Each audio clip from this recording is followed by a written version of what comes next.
Hey guys, welcome to the special Satisfied series with the Real Life podcast. I'm so thrilled you are here. For this special 8-week series, I've gotten to interview my dearest friends who I look up to, I've learned so much from, and I do life with. And we talk about all the things, all the real life things of how to become satisfied women in different roles and areas that we live in every day. I'm so glad you're here, and I hope you enjoy this next episode.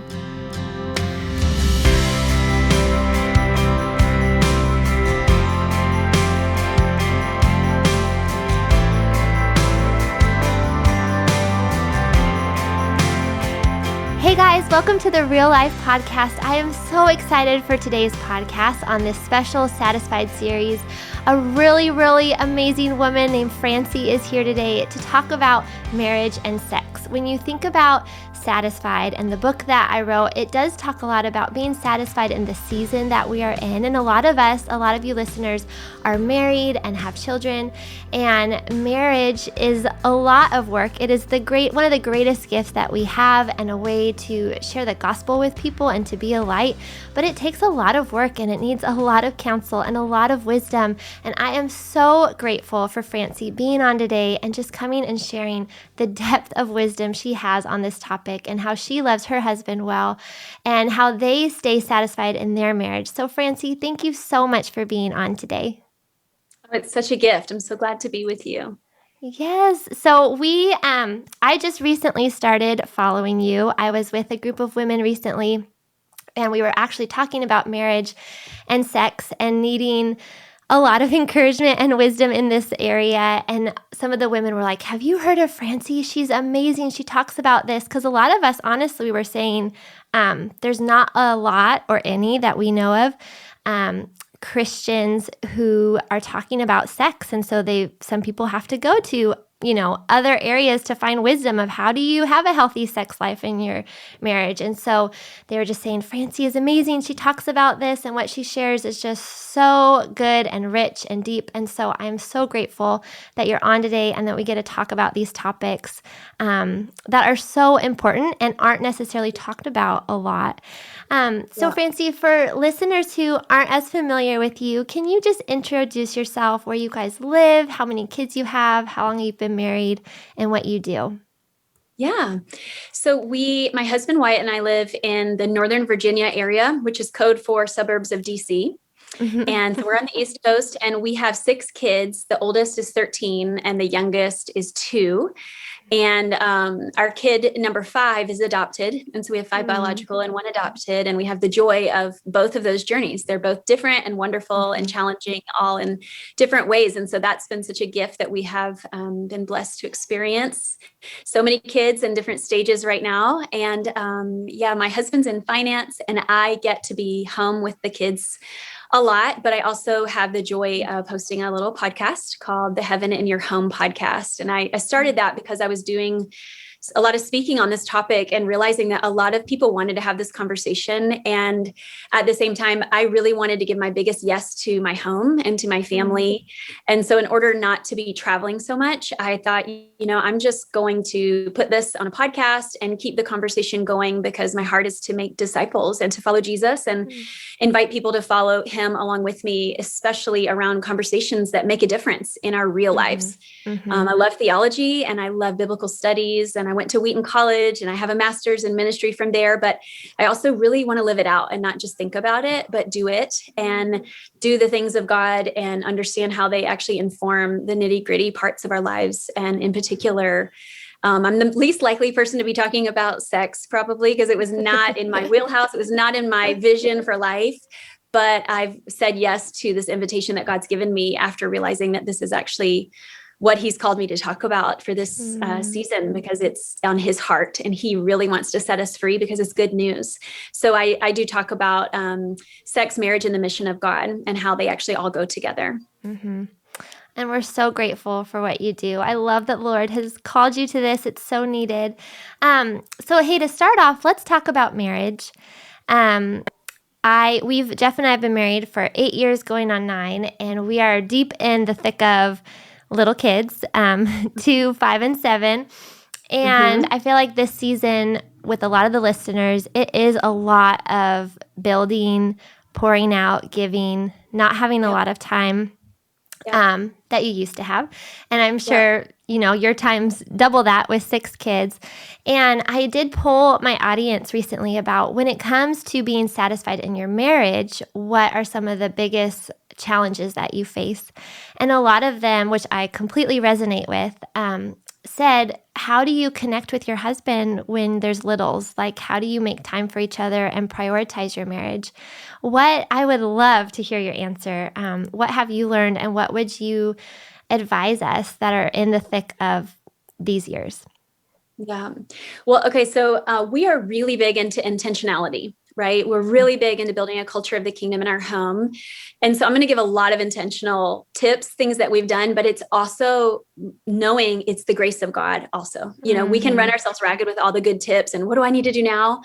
But it's consistently, primarily tapping into God, what is your grace for us in this season? And I feel like in this season comes at the end of every conversation we have, because seasons come and seasons go, and somebody's potty training, or somebody's struggling at night, or somebody's up at 5 a.m. like crazy people. Your kids are in stages, and it comes and goes quite often. And so it is, Lord, what do you have for us in this season to prioritize intentionally our connection? So we're not just running to the self-help magazines, but we're running to the presence of God to find wisdom, because he does give it. And some of our things we've done have lasted years. And some of the tips and ideas go in season and out of season, depending on where we are and what we're able to do, what babysitters we have available. Because some seasons we've had aplenty, and some seasons there's been nobody. It's like, where did all these helpers go? And we figure out different things. So I think the first thing I just want to lay the foundation for is the grace of God and the involvement of the Holy Spirit in every area and every decision, that he is into it. And he is so ready to give you practical wisdom, not just for curriculum ideas for church Sunday school, but for your schedule and for your moment to moment interactions with your kids and your marriage. So that said, when we were in the thick of it, as you said, probably when our 2 oldest are 16 months apart. So I was in my master's school. He was traveling salesman, and we were just exhausted, living in a place we didn't know a lot of people. And we felt like we were just high-fiving roommates, just passing babies, high-fiving each other. We were okay. We weren't at each other, but we were not thriving in connection like we knew we wanted to be. And we decided at one point, we just kind of made a decision. We will not settle for just mediocre high-fiving connection. We want deep connection, and we want growing connection. And so what can we do? And the thought came to us to have not just a date night once a week, but date night every night. And what that looked like for us, it didn't have to be, it wasn't prescribed. It wasn't formulaic. It was every night we just set apart time to connect. And it was, we put our phones down, we put the laundry down, we put our to-do list down, and we said, we're done for the night. It was like we drew a line. And for us, for many years, it was 8 to 9. And that was we called it our 8 to 9 time.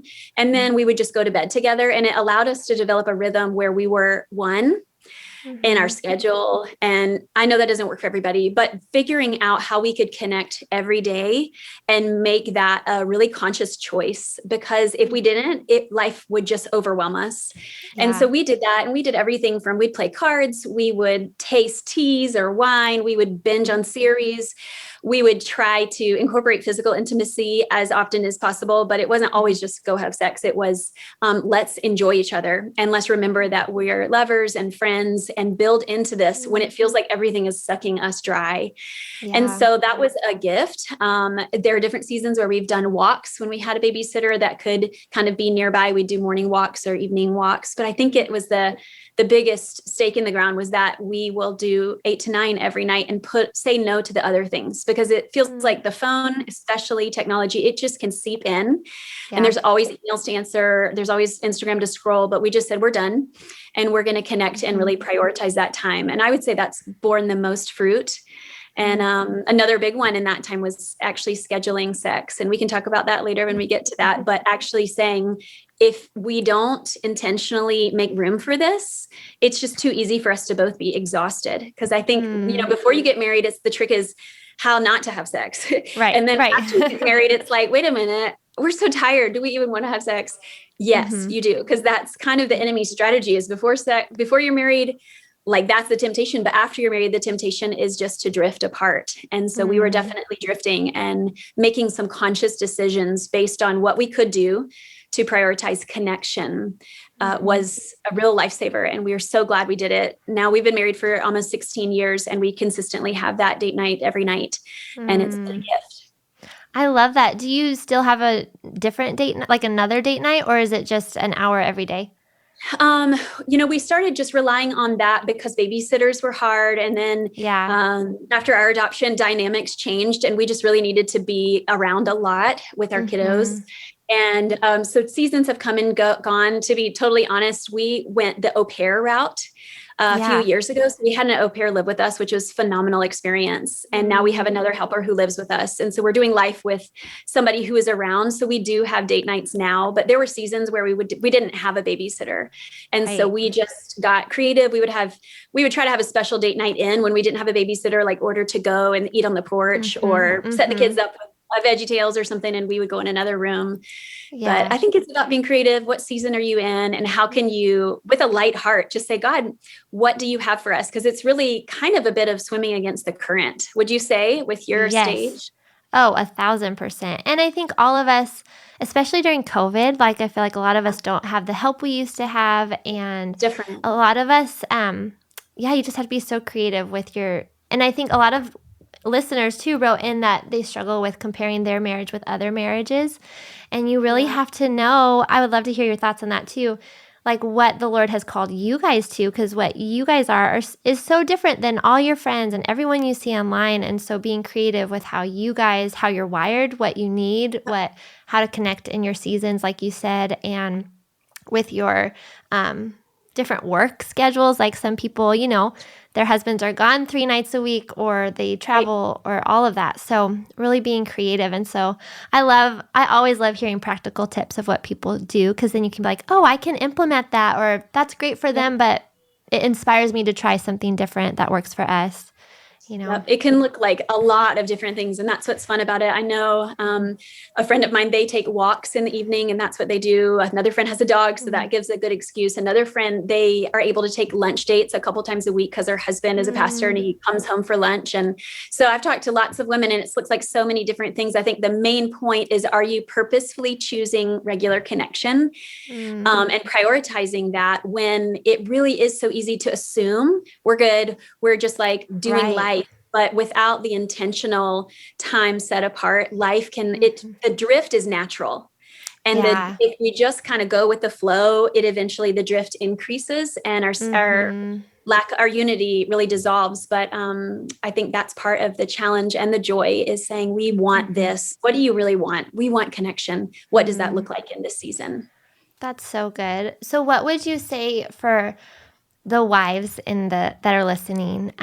What role do we play in making sure that time happens?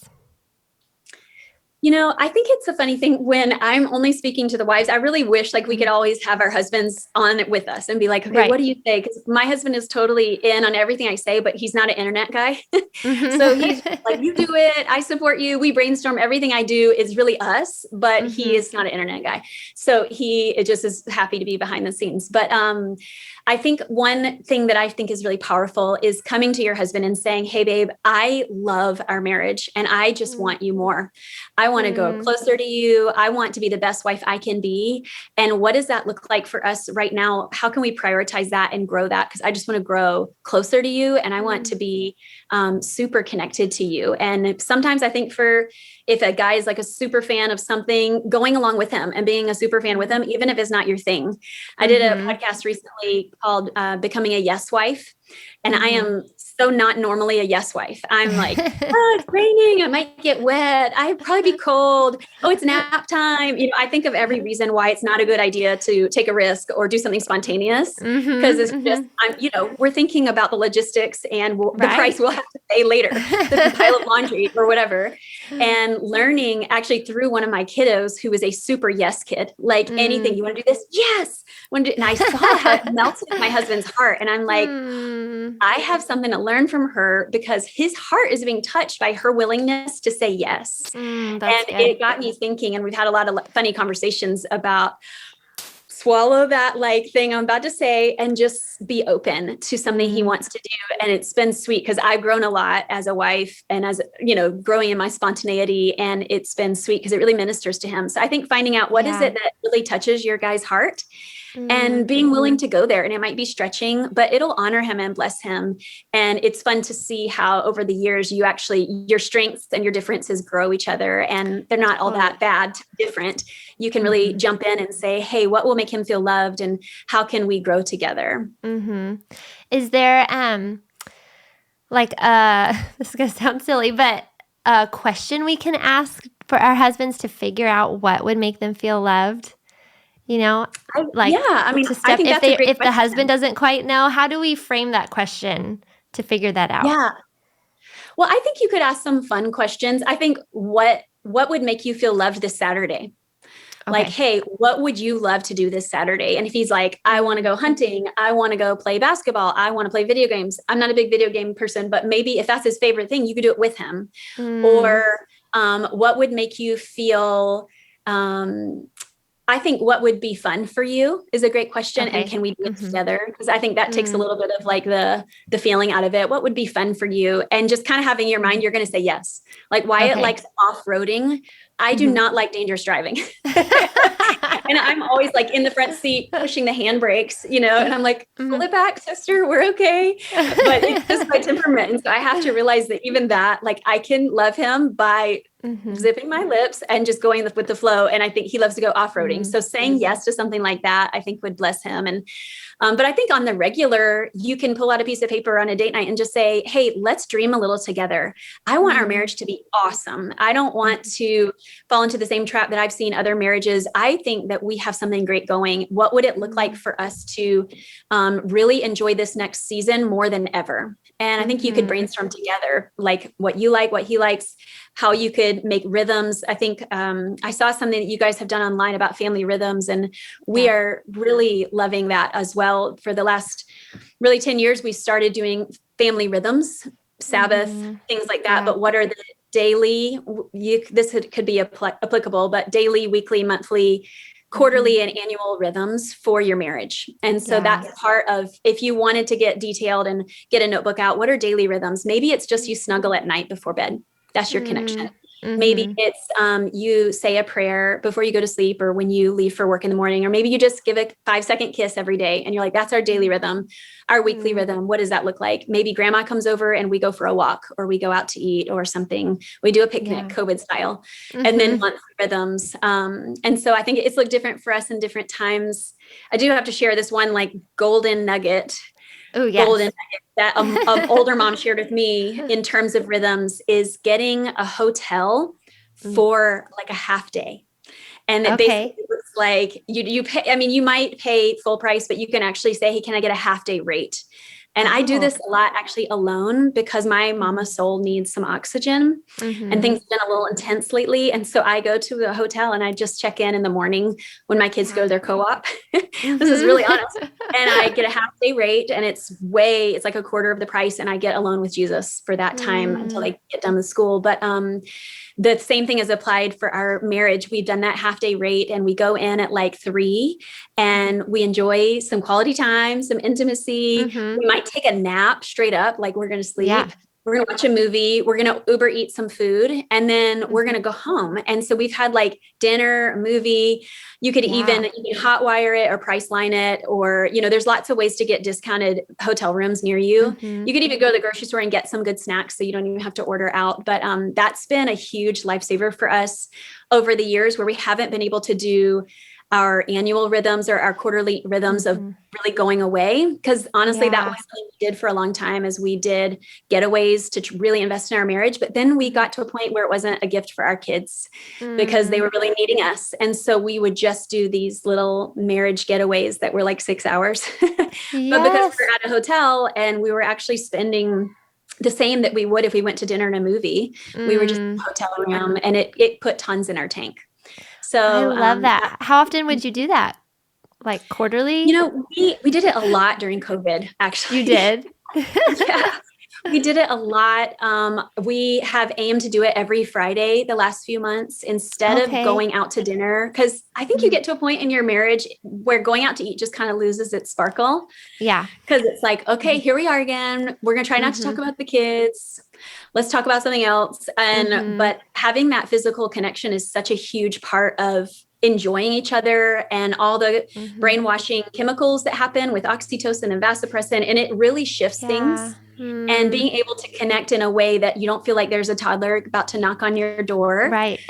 Right. So that's just where we are and where we've grown. And if it's a budget thing, I think Priceline and Hotwire, they have some really great deals. And so that's what Mm. we've done. And for the last couple months, we've done a lot of Friday dates that way. Mm. We used to try to get away for a weekend every quarter, and then COVID happened and that was hard to do. So Yeah. anyway, thinking through rhythms, I think is a great way to do it. Just dream with Mm-hmm. God, dream with your spouse, say, hey, I'm not coming here to correct you. I'm not coming here, have it in your mind. I'm not coming here to boss you around as your wife. I'm coming here Right. to like, let's get all we can out of this life together Mm. and let's glorify God as much as we can. And let's do that by becoming super connected because really Yeah. that's how we bear fruit is unity, and Mm. fruitfulness always follows unity. And so these are practical ways to build unity in your marriage.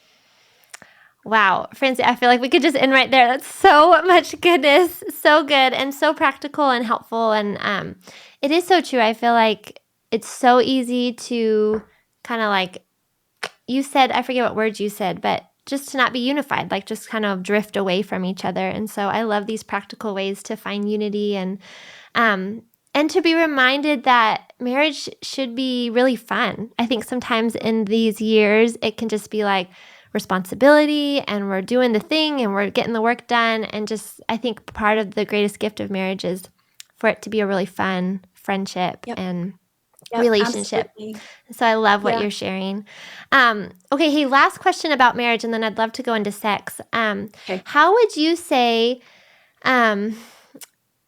for this was a question asked too, and I would love to hear what you say, but how do you find full satisfaction in the Lord while still being satisfied in your marriage? I know they go hand in hand, but there is like a tension there sometimes of like where we can easily swing one way where we try to find our satisfaction from our husband, and it's like, well, he, it could be an idol, or like that's not so healthy, but then the other way sometimes we don't invest in our marriage as we fully should. So how would you say for the listeners that we really are satisfied in the Lord while still having a satisfying marriage? I think I actually have done a podcast that's coming out in a few weeks called Why Your Husband Will Never Satisfy You and How That's Good News. Yeah. Because I think we will be satisfied in our marriage to the extent we're satisfied in God. Mm-hmm.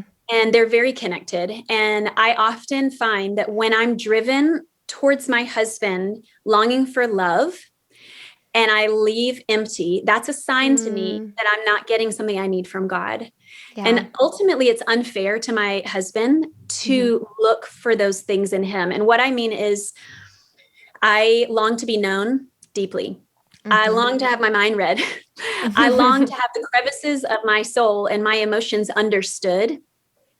And I often feel sad when I'm not known or understood in the way I long to be. And then I realize, oh, he can't actually read my mind, but there is somebody who can. And he's called the lover of my soul. And he's able to satisfy me deeply in that secret place of prayer and intimacy. And I find that when I realign my heart and I seek the Lord first and I say, God, I need you to know me. I'm remembering Psalm 139 of how deeply he knows me and how intimately he knows me and how he anticipates the words before they even come out of my mouth. And then my pull from Wyatt is not as strong because I'm full of God and I'm full of this confidence that I'm known and understood. And so even if Wyatt can't give me everything I need, I'm okay because I'm actually satisfied in God and I can give Wyatt the freedom he needs to be a human. Because that's all he is a human. And then I find that I have tons more grace for him. And I'm actually a way more pleasant wife. And I am a more wonderful wife to be around. And I'm more confident.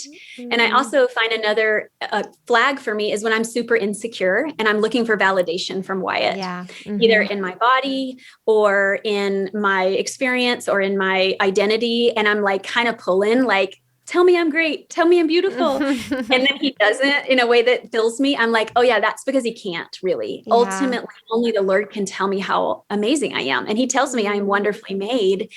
And when I hear it from him, it actually sinks down and takes root and then makes me more of a confident woman. But when I try to pull it from another person, either my husband or my best friend, I just don't feel satisfied. And so I think it's good news that they can't satisfy us. And when we realize that and find our satisfaction in God, then we set them free to receive God's grace, and we set them free to be a man as they are. And we're actually able to appreciate who they are, and we're not always looking at who they're not. Yeah. Oh, so good. How do you personally find satisfaction in the Lord? Oh, just that. I mean, I need to continue. I pay attention to my heart, and I pay attention when I have those little flares of insecurity or I need approval. I need affirmation. And I recognize that enough now that I don't go try to grab it from someone else. I go to the Lord and I confess it. God, I need your affirmation. And all of us have holes in our heart. Maybe they're daddy holes or somewhere where we didn't get that as much as we needed it, but he can fill it. But I think part of it is recognizing the movements of our heart, of what we're really looking for, and knowing it's not going to be full by scrolling Instagram, and actually it's going to get worse by scrolling Instagram. And so putting all those kind of false satisfiers down and going to the one that satisfies. And I actually love, you probably, speaking of satisfied, you probably have this in your book, but it's Isaiah 55. And I love it. If you don't mind, I'm just going to read it. I have it right here. But talks about 55:1, everyone who thirsts, come to the waters. You who have no money, come buy and eat. Yes, come buy wine and milk without money or price. Why do you spend money for what is not bread, and your wages for what does not satisfy? Listen carefully to me and eat what is good. Let your soul delight itself in abundance. Incline your ear and come to me. Hear and you shall live. And so I think I just remind myself, I spend my time, my money, and my energy on things that don't satisfy. Oh yeah, come to him. He satisfies. And so I think as a mom, I love the Pause app. I don't know if you've seen that from John Eldredge. No. That is amazing. I use that a lot. I even use it with my kids. We do it on the way to school, but it literally, it's kind of helps you practice silence and receptivity to the Lord. And I do practice silence regularly as a rhythm because I need him to quiet my heart. And it's kind of a way that I get really still so that I can receive his love, because there's a lot going on in my head and in my world. And then when I am able to find that quiet place with him, then it's like his word just hits me where I need it and fills me. Like his word says that we don't live on bread alone, but on his word. And he knows me in that place. So I think it's the main thing is like, I really am, I'm needy. I need to be known and I need to be loved. And he's the one that meets me, and just knowing that about myself. I love that so much. Thank you for sharing that, Francie. Okay, so let's move into sex, because it's funny, as I was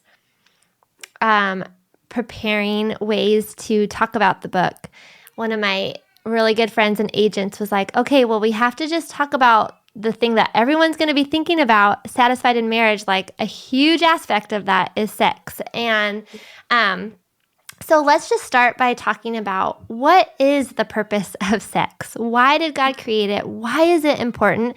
And I feel like especially for those that have been married for a while, I think it's really good to be reminded of, it's not just a physical act. It's so important. So what is the purpose of sex? Okay. So what I love about the Word of God is that you can see threads throughout all of it. And when you can find those threads, you realize this is the handiwork of God.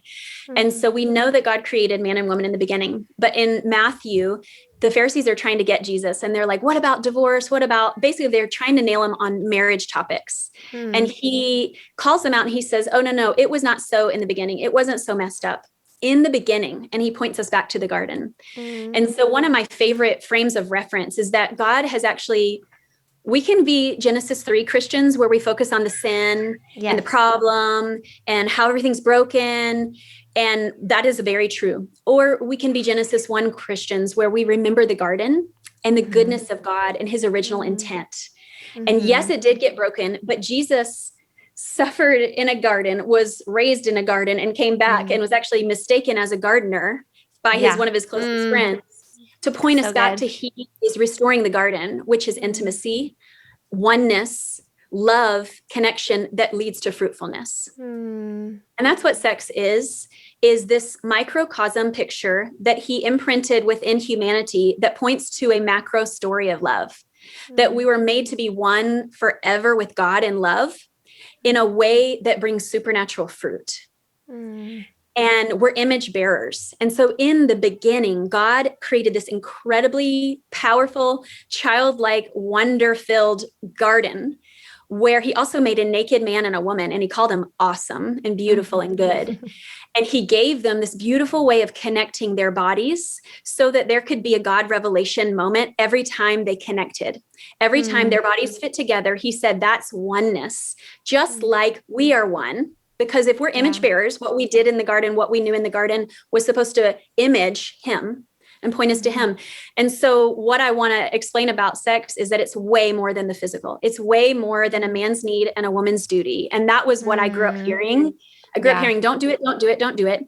And then I heard it's a man's need and a woman's duty. And that's a broken way of seeing it. Yeah. And God wants to restore us, and He wants to fill all things, including every bit of our bedroom, every bit of our thinking on sex, every bit of our thinking on pleasure and desire, and really not only the act, but the good fruit that comes from it.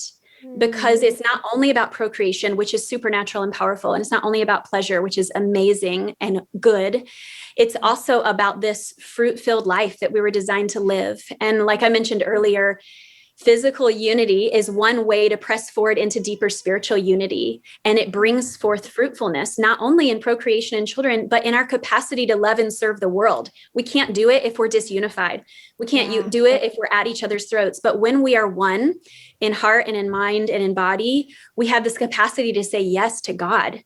That really points us back to the garden, that He blessed them and He commanded them, come together, be fruitful, multiply, and take dominion. And so that's what I love about sex. That's what I love about talking about sex, is that it's so much better than the world told us. It's so much more than the church told us. It is this incredible love story that has multiple layers of imagery that point us to intimacy with God, but also equips a marriage to be fruitful on so many levels on the earth. And it's really good news. And God has done a lot of healing in my heart and continually heals me. And I believe He wants to heal our generation from really misunderstanding our bodies and the theology of our bodies and how they are really good, and the theology of sexuality. And He wants to reclaim it because it's His territory, and it's one of the most profound ways that He reveals Himself and His plan. So good. So I would love to dig in more of what you just said. How do you feel like God needs to reclaim our bodies? Like, what wrong thinking do we have, especially as wives, of our bodies, and how God wants to restore that? Yeah. So I think there's so many different directions we could go in this. I'll just say I have had a lot of struggle with body shame. I think just growing up feeling, even in the Christian world, feeling like I'm a temptation, or, modesty was kind of explained, cover up because you might make a man stumble. But then how do you embrace your femininity and love your body when for so long you have been told, don't love your body, cover up your body, it's not good. So even while it was well-intentioned, is shame-based. And so, and then there's obviously the comparison stuff of seeing models or seeing TV and realizing, well, I've had 5 babies, I've carried 6 babies, and I've got stretch marks and rolls and I can't quite get rid of them. Am I still able to be confident? Well, what is beauty and what is sex for? Is it to be, and then you have the pornographic world that if we have been exposed to it, just gives us so much false understanding of what is beautiful and what is intimacy. It is a complete lie. It is a complete destructive lie from the pit of hell, really. And so we've got all of these different voices, wounds. I talk about these W's. We see sex through lenses of our wounds, the world, the whispers of the church ladies, through our weariness of, I'm just too tired. I've been touched all day by babies. I don't want to be touched by somebody else. Yeah. And so really, I think knowing what is my struggle? Am I struggling with past wounds and shame? Am I struggling with voices of the world, or with even the whispers of women who have gone before me who said it's really a drag, or it's really a man's need and a woman's duty? And then asking God, just like we would take off glasses, help me to take off those glasses and put on your word and put on a biblical worldview for my body. And for me, on a very practical level, it again has looked like paying attention to my heart. And when am talking about sex was really hard for me when we were newlyweds because I had so much shame about it. I didn't want to talk about it. I didn't want to name desire. I didn't want to feel desire because I thought that was bad. Yeah. And so I think as a woman, being able to reclaim the fact that I am sexual and that's good. Even that is a mind-blowing thing for me from a long time ago. Like, I'm sexual. Oh, don't talk about that. I'm sexual. God made me that way and he called it good. And with that comes an amazing body that's capable of lots of pleasure. And that's good. Can I receive that? Can I be intimate with my husband and be in a complete place of receptivity? And there are lots of things we could talk about in a whole nother podcast of what our bodies speak of God. And one of the gifts, there are gifts of masculinity and gifts of femininity as image bearers that reveal God. And part of the gift of being a woman and what reveals God of being a woman is that we are receptive. If you play that out practically, we receive our husbands. They come into us. That is a powerful spiritual revelation that we get to see what it is to know God, that we were made to be receptive of him and receive his love. And so can I, getting really clear, lay on my bed and be receptive without shame? Yeah. And so if not, if I'm too ashamed and I just want to turn off the lights and get under the covers and let's get it done quickly, there's some unloading I need to do internally to say, God, help me to be a good receiver. Help me to receive without shame. And that might even bleed over, probably will, into your spiritual life. How well do you receive God's love and affection? And they go hand in hand. And also just being willing to tell my husband, hey, sometimes I struggle. Can you remind me that you think I'm beautiful? And it's a line, you know, I'm not pulling on him because I'm insecure. I'm trying to build intimacy and let him into my vulnerability. And so I think part of that has been blessing my body. Honestly, like having moments in the bathroom by myself where I realize, okay, I don't want to undress right now because I don't like my body. So God, thank you for my body. And I bless my body and head to toe. And that's a really profound thing to do with you and God, knowing that your body is beautiful. It's a temple of the Holy Spirit.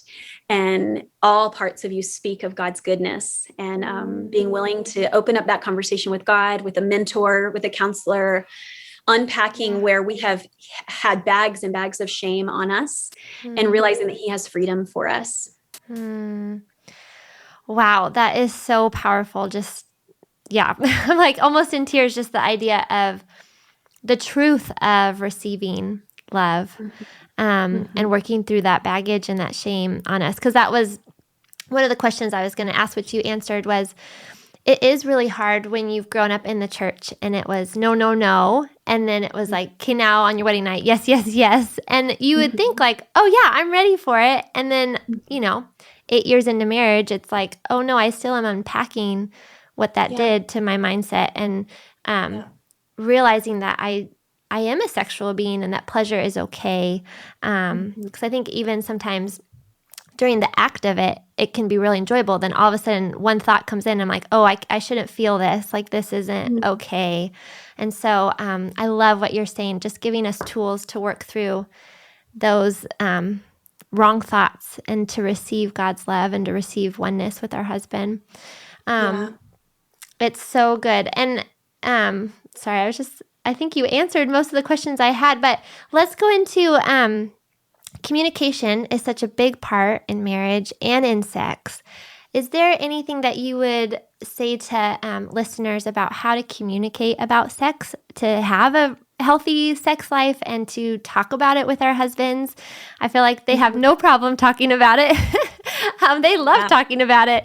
And so how do we have those conversations with our husbands to really learn each other? Yeah. It was really hard for me. I don't know about you, but it was the same thing of I grew up with this, don't do it. And so it was almost like a blank part of my brain. Like I didn't know what to do with it. I didn't know how to transition as a newlywed from don't do it to now you can do it. And then you should enjoy it and you should be able to like grow in it. And it was just this blank slate. And maybe blank is not quite right because it was tainted with some brokenness and sin of the world, but it wasn't filled with the knowledge of God. And so how do you transition over to a different way of thinking? And for one, I think it's knowing the bottom line value for us is that sex is not about the act. It's about connection and oneness. Mm. And so realizing, okay, when I feel that hesitation or that fear, I'm leaning into connection. I choose connection. Mm. And that's also how I think about sex when I don't want to do it, when I'm too tired, when it's been a long day. And honestly, both of us are too tired. It's Yeah. at this point in our lives, not always about the drive or the desire. It's about the commitment to connection and knowing that Yeah. sex is a gift that brings connection like nothing else does by God's design. It is a Mm-hmm. gift between a husband and a wife that forges a bonding and a oneness that is really good and powerful and very needed. And it's kind of like the key ingredient for the awesome marriage you want is this Yeah. connection, this oneness. And I never regret it when I do it, but it's sometimes hard to get into it. And it's not Right. like a magic pill, but it is this leaning in, this commitment to oneness that over time builds an incredible marriage. And it does kind of force you, when you prioritize that, to talk about it. If you want to grow in it, you have to talk about it. And I have a series that is on my podcast right now, The Power of Words. And I'm talking about why is it so hard to put words around desire? Why is it so hard to articulate desire, or even acknowledge desire in me as a woman? And I remember when we were newlyweds, we would go to Barnes and Noble and we would grab a sex book, and I would put another book on the outside of it because I didn't want anybody to know that I was reading a sex book. Right. And we would read a tip or a thought. And a lot of it was learning about my body because I knew nothing about my body, like nothing. It was just, again, like, don't go there. And so learning about my body. And then we would get in the car and I'd be like, what'd you read? I'm like, I can't talk about it. It's so embarrassing. And so we would use the words literally from the books we were reading and be like, read this page. This is what I want. And then I try to read it out loud and get my courage up. And so it was a thing of building courage and building trust. And that's why I think like the hookup culture and Tinder and all, it is so not good sex at all. It is not good sex. Good sex comes from good trust. And trust is built over time and with commitment. And that is good sex. And it grows as your confidence with each other grows. And it grows as you're willing to try new things or open yourself up to more pleasure or say, well, I used to be really afraid of that, but we built enough trust that now I think I can say yes to, and it's not about being weird or kinky. It's just about trusting each other with your whole selves. And isn't that the gospel? We are to live completely surrendered to a love that's bigger than us. And the marriage bed is a place of full giving of ourselves. And that's the journey is, am I willing to give myself a little bit more, a little bit more? And that does include words. And so I'd say use books, let them be your words until you're willing to use your own words or able to.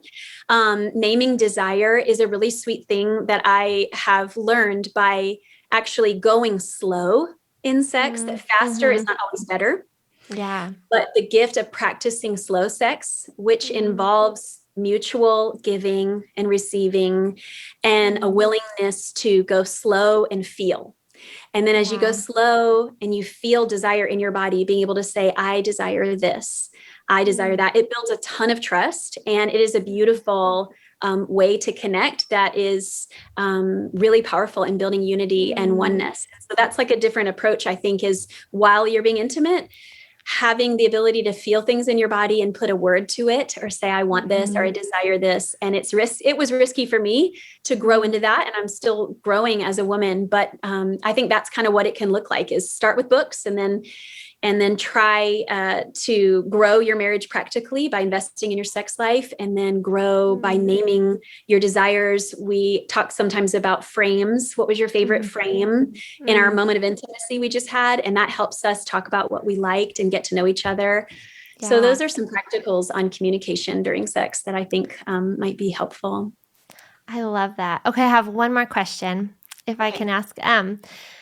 Sometimes in marriage, if you've been married for a while, and I think we've talked about it, where it can feel more like the husband really desires it and the woman says yes and is willing, but sometimes our husbands can say, well, it just feels like you're tolerating me and I want you to like really enjoy this, because I think they get the most pleasure when we have pleasure. And I've talked to friends and we've had this conversation. So what would you say on that? Like, how do we as women show up and not just have our husbands feel tolerated, but like where we really enjoy it and serve them and like are there for it, Yeah. Yeah. You know what? It is a real thing. I've talked to a lot of people about that, including my husband, and he agrees. He's like, yeah, men do not want you to tolerate it. Cause it's kind of like if we were having a deep conversation with them and they were like, okay, go, I'm ready. Go ahead. Tell me your heart. Get it out. Okay. All right. Are you done? Let's go. Not exactly, but kind of, and wanting their full engagement with us when we're sharing our heart, and they want our full engagement when they're sharing that physical space. And it is such an avenue to their hearts. And I think I didn't realize that for a while, but I watched as his heart softened towards me after we were intimate, and it was like a whole nother side of him. And I think that's God's design is a pathway towards deeper intimacy into his heart and mine. But I think in terms of not tolerating it, I think one is giving yourself permission to feel and showing up with, hey, I want to be open to having great orgasms with you. And I want to learn my body because I might not know what feels good, but I'm going to try with you. And I'm going to put forth the effort to get to know my body too. And I think there's lots of books that you can read that give you some handrails for getting to know your body more. I think another thing that you could do is talk about, hey, I really want to connect with you. This time is when I'm able to be most present, because it might be that what's happening with the kids, or there's this appointment happening and you have a lot on your mind, but scheduling a moment of connection in your mind saying, hey, babe, I want to connect with you after 8 is when I'm my best. I would love that. So it's not no, it's a, hey, I want that. Here's a great time when I can be fully present. And then what I like to do before that is I say, hey, babe, I can't wait to connect. I need to go switch gears in the bathroom. And so I'll go to the bathroom and I'll freshen up. And I have like this little toolkit that has some body powder. I'll put a little mascara on just to wake me up. I'll put on something that I feel cute in, and I will say, I choose connection. God, I want this. Help me. And I invite a new mindset. I invite God to give me a new mindset. And I think that helps me switch gears so that I can be fully present. And it's part of it is brain training. And when you're in the moment with your husband and your mind wanders, bring it back and say, thank you, God, for this gift. And the gift of orgasm and pleasure is amazing. And it takes work to learn your body and to learn trust. It's just worth it. And so growing your sex life is a very holy pursuit. And I think if we can kind of have that mindset that this is a holy gift, and it is a holy pursuit to read sex books together and to cuddle in bed, and we both have one and we're kind of giggling like, hey, maybe we should try this. I think it just makes it more fun, and it honors that desire in him, but it also honors your covenant and really, I think, pushes back some of the work of the enemy who wants to divide us and says, no, we're growing in this because we're growing in oneness for the glory of God. Yeah. So good, Francie. Thank you for all that you shared today. Hey, for listeners, where can they find you if they want to know more or follow along with all that you do and serve? Yeah.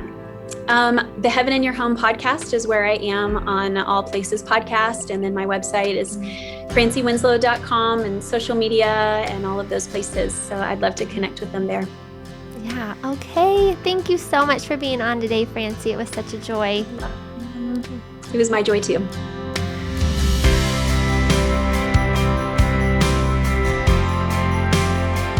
Hey guys, thank you for being here today. Thank you for listening. This episode was so good. Each one of these series is just gold. I love what everyone brings to the table, what they share. I was so encouraged by them, and I hope you are too.